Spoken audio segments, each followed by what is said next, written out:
Amis lecteurs, amis passants, je vous donne bien le bonjour. Voici une petite vidéo matinale pour vous parler d'un livre que j'ai beaucoup aimé, que j'ai lu il y a pas mal de temps déjà, puisque c'est un des premiers livres qui est tombé dans ma petite librairie et qui m'a été fortement conseillé par ma copine Sophie, et qui s'appelle Un homme à distance de Catherine Pancol.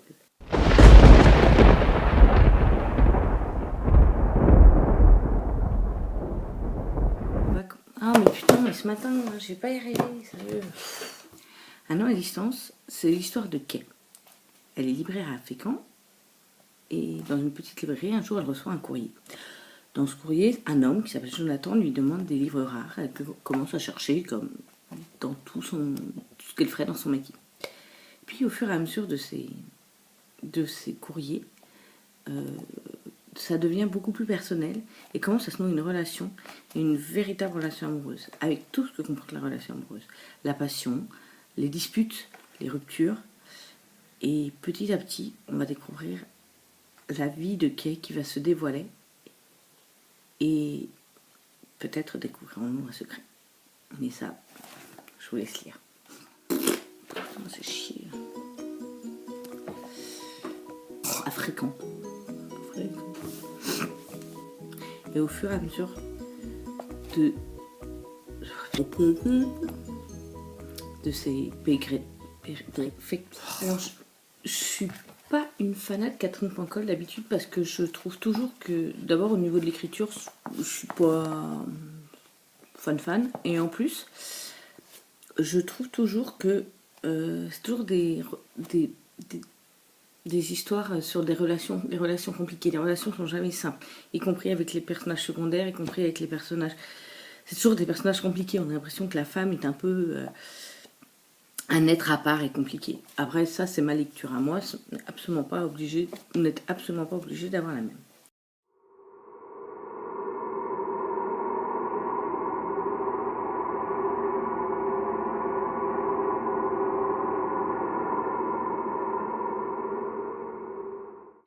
J'ai aimé ce livre parce que j'ai aimé l'originalité de l'histoire.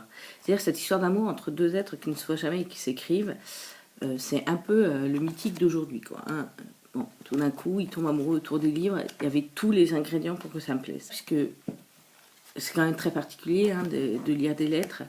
Et à ce côté aussi un petit peu voyeur, je pense, d'aimer lire des lettres des autres, même si elles sont totalement factices.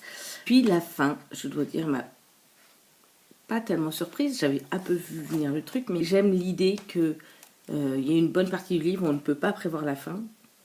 Et où tout d'un coup on se laisse embarquer dans une... C'est-à-dire qu'il faut vraiment beaucoup avancer dans le livre pour comprendre le pourquoi de ces lettres, d'où ça vient, et finalement le pourquoi de cette relation. Ça m'a fait aussi un peu penser le premier livre que je vous avais présenté lors de ma première vidéo, qui s'appelait Et je danse aussi. Et c'est un petit peu la même chose, c'est un petit peu cette histoire d'amour qui se crée à travers une romance épistolaire. Et c'est un peu un livre de filles, je dirais. Si vous êtes des hommes, je pense qu'il y a moins de quoi vous faire rêver, fantasmer, il y aura homme.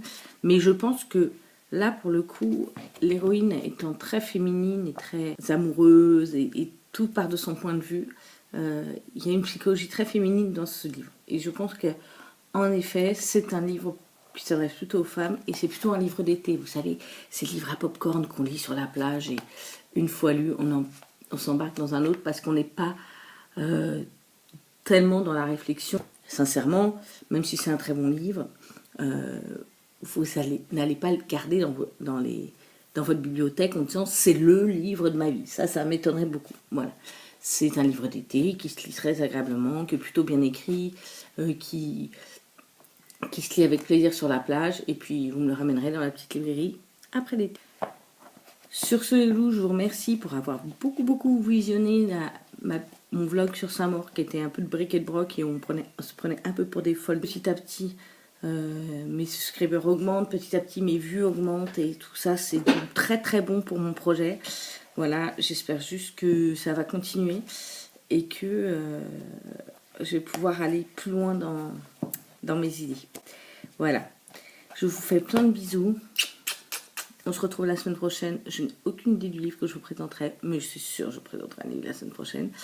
Et puis, on se retrouve très vite. N'hésitez pas à déposer des livres, n'hésitez pas à sonner, n'hésitez pas à prendre des livres, pas à souscrire, aimer, à commenter. Puis n'hésitez pas à revenir. À la semaine prochaine.